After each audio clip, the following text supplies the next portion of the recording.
உறவுகளுக்கு வணக்கம். மற்றும் ஒரு வேறு நிகழ்ச்சி வழி உங்கள் அனைவரையும் சந்திப்பதில் மட்டில்லா மகிழ்ச்சி. இன்றைய உலகில் தவிர்த்துவிட முடியாத பன்னாட்டு வணிகத்தின் மூல வேரை சோழ பேரரசரின் தடங்கள் வழி தேட விளைகிறது இன்றைய நிகழ்ச்சி.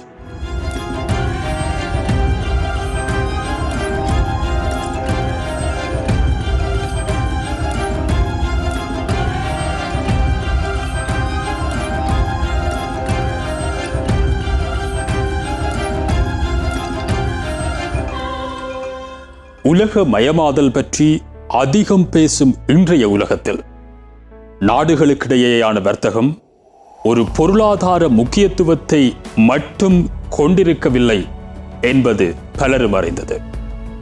சமூகம், அரசியல், தொழில்மயமாக்கம் என்று பல்வேறு தளங்களிலும் தவிர்க்க முடியாத ஒன்றாக அது ஆகியிருக்கிறது. இன்று பரந்து விரிந்துள்ள இந்த பன்னாட்டு வணிகம் எனும் பெரு விருட்சத்தின் வேர்களில் ஒன்று தமிழ் மண்ணில் புதைந்திருக்கிறது என்று சொன்னால் நம்புவீர்களா? அந்த வேரையும் வேரடி மண்ணையும் அறிய வேண்டுமானால் தொல்காப்பியர் காலம் என நம்பப்படுகிற கிறிஸ்துவிற்கு முன் 711ஆம் ஆண்டு காலப்பகுதி வரை பின்னோக்கி பயணிக்க வேண்டும். கடல்வழி பயணங்கள் குறித்தும் பன்னாட்டு வணிகம் குறித்தும் பேசும் எந்த சான்றையும் தொல்காப்பியர் காலத்திற்கு முந்தையவையாக இன்றைய உலகம் கொண்டிருக்கவில்லை, அல்லது அவ்வாறு நிறுவப்படவில்லை. சங்க இலக்கியங்கள் என்று இக்காலத்திலும் இதனை தொடர்ந்து வந்த காலங்களிலும் தமிழேடுகளில் குறிக்கப்பட்டுள்ள அளவிற்கு தெளிவாக வேறு எந்த ஏடுகளும் பேசியிருக்கவில்லை என்பது ஓர் வகை இலக்கிய சான்று.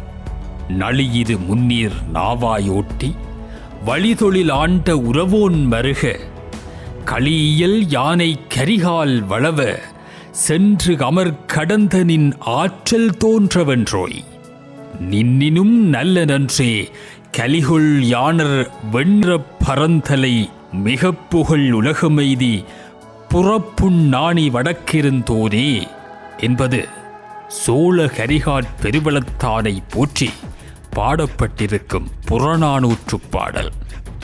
இதில் நளியிரு முன்னீர் நாவாயோட்டி என்பதற்கு நீர் செறிந்த பெரிய கடலின் கண்ணே மரக்கலத்தை செலுத்தி என்பது வெளிப்படையான பொருள்.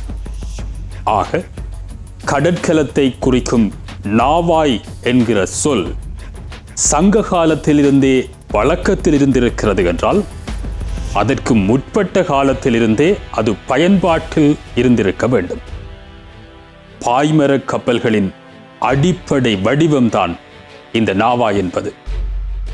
மொழி பயன்பாட்டின் வழி தமிழர்களுடைய கடற்கல கட்டுமானங்களின் தொன்மையை நிறுவுவதற்கு இந்த ஒரு சொல் போதுமானது. சங்ககாலம் முதற்கொண்டே பெருகி வந்த தமிழர்களின் கடல்வழி வணிகம் பிற்கால சோழராட்சி காலத்தில் உன்னத நிலையை அடைந்தது என்பது மும்பை பல்கலைக்கழக இளைப்பாறிய பேராசிரியர் ப. அருணாசலம் அவர்களின் கருத்து. ராஜேந்திர சோழ மாமன்னன் கிறிஸ்துவிற்கு பின் 1022 தென்கிழக்கு ஆசிய நாடுகளெங்கும் பல கலங்கள் செலுத்தி அந்த நாடுகளை வென்றிருந்தார் எனும் போதும் அவர் வென்ற எங்குமே தன் ஆட்சியை நிறுவ முயற்சிக்கவில்லை என்பதோடு அந்தந்த நாடுகளை தன் பன்னாட்டு வணிக பொறிமுறைகளுக்கான தளங்களாகவே பயன்படுத்தினார் என்பது அவரது கருத்து. ஈழம், சுமத்திரா, மலேசியா, கடாரம், மதமலிங்கம், மயூரிடங்கம், தலைதக்கோலம், மாயாபள்ளம் ஆகியவற்றின் மீது அவர் மேற்கொண்ட போர்களையும் அந்தந்த நாடுகளின் துறைமுகங்களை தன் கட்டுப்பாட்டில் கொண்டு வந்த பின்னர் தமக்கு திரை செலுத்தும் ராஜ்யங்களாக அவற்றை மாற்றி அந்தந்த ஆட்சியாளர்களிடமுமே அவற்றை கையளித்து திரும்பியதையும் அவர் இடுகூலாக காட்டுகிறார். சங்க காலத்தை தொடர்ந்து கிறிஸ்துவிற்கு பின் 13ஆம் நூற்றாண்டு வரை தமிழர்களின் கடல் வழி போக்குவரத்தின் ஊடான வணிகச் செயற்பாடுகளில் அவர்கள் உச்சத்தில் இருந்திருப்பதற்கான ஏராளமான திண்ம ஆதாரங்கள் இப்போதும் இருக்கின்றன.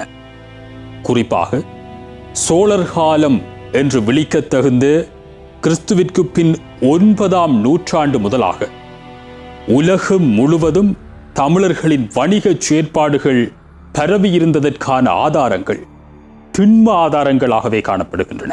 கிறிஸ்துவிற்கு பின் 1077ஆம் ஆண்டில் சோழ நாட்டிலிருந்து வணிக குழு ஒன்று சீன அரசவைக்கு வந்து பேச்சுவார்த்தைகளில் ஈடுபட்டதாக சீனாவின் சோங் வம்ச குறிப்புகள் வெளிப்படுத்துகின்றன. அதேபோல தஞ்சை பெரிய கோயில் கல்வெட்டுக்கள் உணர்த்தும் நனதேச திசையாயிரத்து 500 என்ற சோழ நாட்டின் புகழ்பெற்ற வணிகச் சங்கத்தை குறிக்கும் தமிழ் சாசனங்கள் சுமத்திரா தீவில் கண்டறியப்பட்டுள்ளமை இங்கு குறிப்பிடத்தகுந்தது. சோழ நாடு பற்றிய கடந்த வேர் நிகழ்ச்சியில் நாம் கூறியதைப் போல நூற்றாண்டு தொன்மை கொண்ட சோழர்களின் வரலாற்று தொடர்ச்சியில் அவர்களின் இருண்ட காலத்திலிருந்து அசுர வேகத்தில் மீண்டெழுந்த சோழ மன்னர்கள் தம் ராஜ்யங்களை விரிவுபடுத்துவதோடு மட்டும் நின்றுவிடாது, உலகில் அக்காலத்தில் செல்வாக்கு செலுத்திய பல்வேறு ராஜ்யங்களோடும் வர்த்தக தொடர்புகளை ஏராளமாக ஏற்படுத்தியிருந்ததை அறிய முடிகிறது.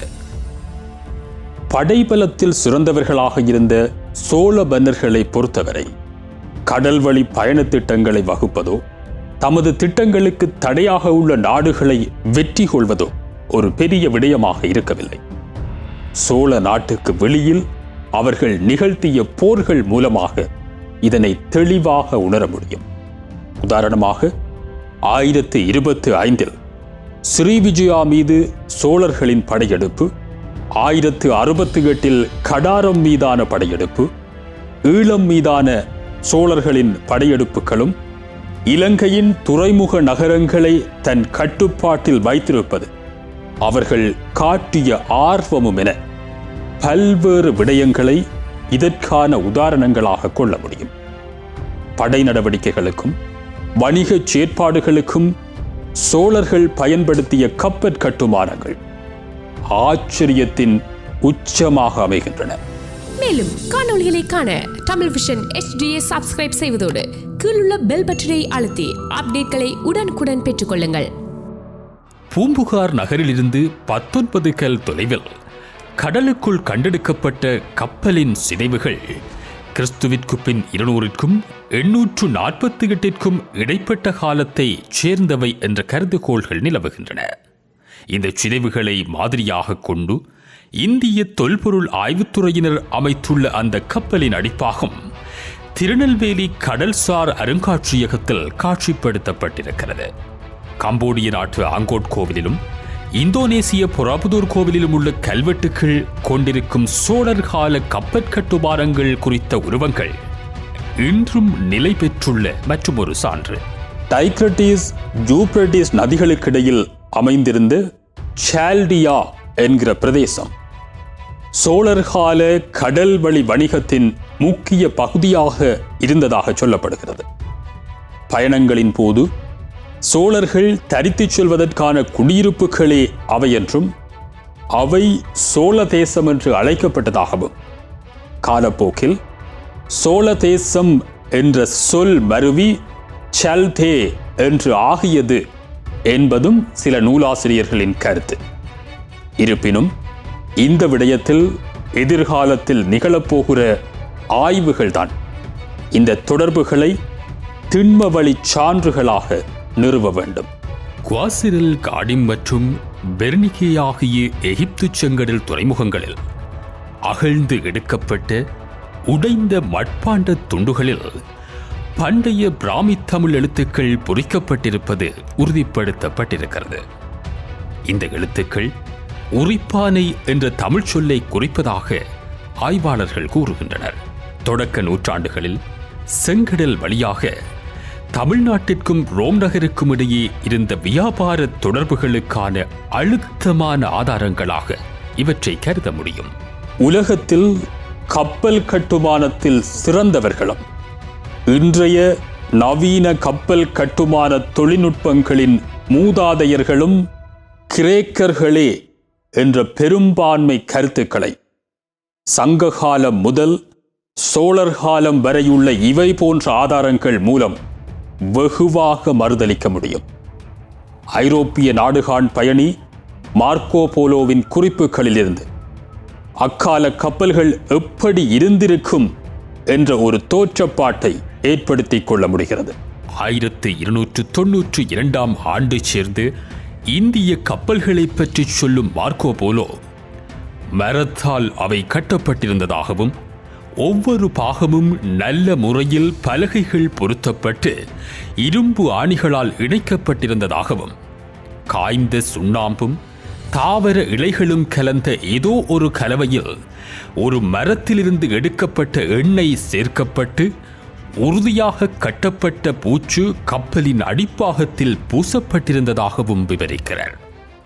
ஒரு பகுதி சேதமடைந்தால் கூட பாதிப்பின்றி தொடர்ந்து பயணம் செய்யும் வகையில் ஒன்றன் மீது ஒன்றான அடுக்குகளாக அந்த கப்பல் கட்டப்பட்டிருந்ததை மார்க்கோ போலோ கிளாகிக்கிறார்.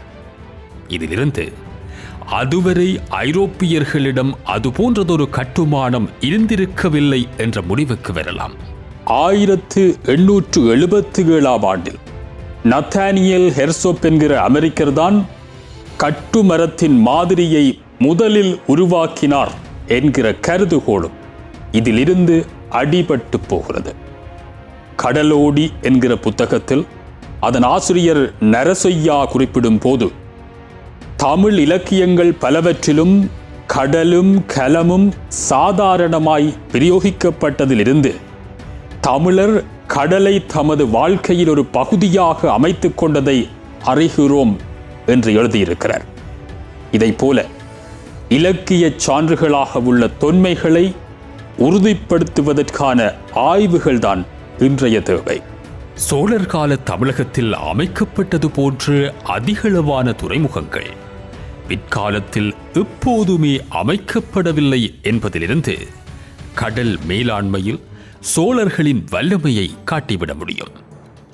பூம்புகார் பட்டினத்தை பலப்படுத்தி வணிக நோக்கில் தம் ராஜ்யத்திற்குள் வரகண்ணும் உலக நாடுகளுக்கு வரவேற்பளித்து ஒன்றுக்கும் மேற்பட்ட கப்பல்களை கையாளும் வலுவுடைய துறைமுகங்களை ஏராளமாக உருவாக்கியன சோழ மன்னர்களின் கடல் மேலாண்மை வானுயர்ந்து நிற்கிறது.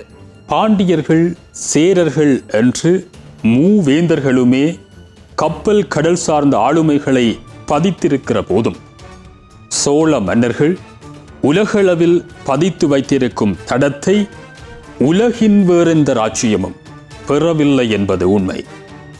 900 ஆண்டுகளுக்கு முன்பே வலிமை மிக்க கடற்படையை கொண்டிருந்தவர்கள் சோழர்கள் என்பதை தற்போதைய இந்தியாவின் பிரதமர் நரேந்திர மோடியும் நினைவு கூர்ந்திருக்கிறார்.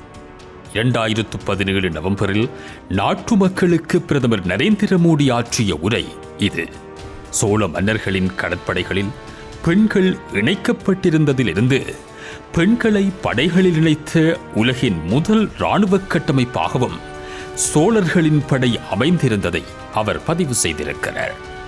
இவ்வாறு இன்றைய தொழில்நுட்பங்களாலும் சாத்தியமாகாதவற்றையும் சாத்தியமாக்கி உலகம் முழுவதும் பரந்து விரியுமாறான ஒரு வணிக முறையையும் 1000 ஆண்டுகளுக்கு முன்னரே ஏற்படுத்தி வைத்த வரலாற்று நாயகர்களாக சோழர் குல மன்னர்கள் நிலை பெறுகின்றனர்.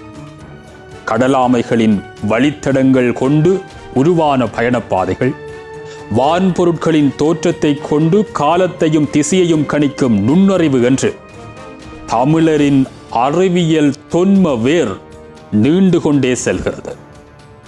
தமிழர் பெருமை வெறும் தொன்மையில் மட்டுமல்ல, தொடர்பிலும் இருக்கிறது எனும் சிந்தையோடு மீண்டும் சந்திப்போம் மற்றும் ஒரு தேடலில். அதுவரை வணக்கம்.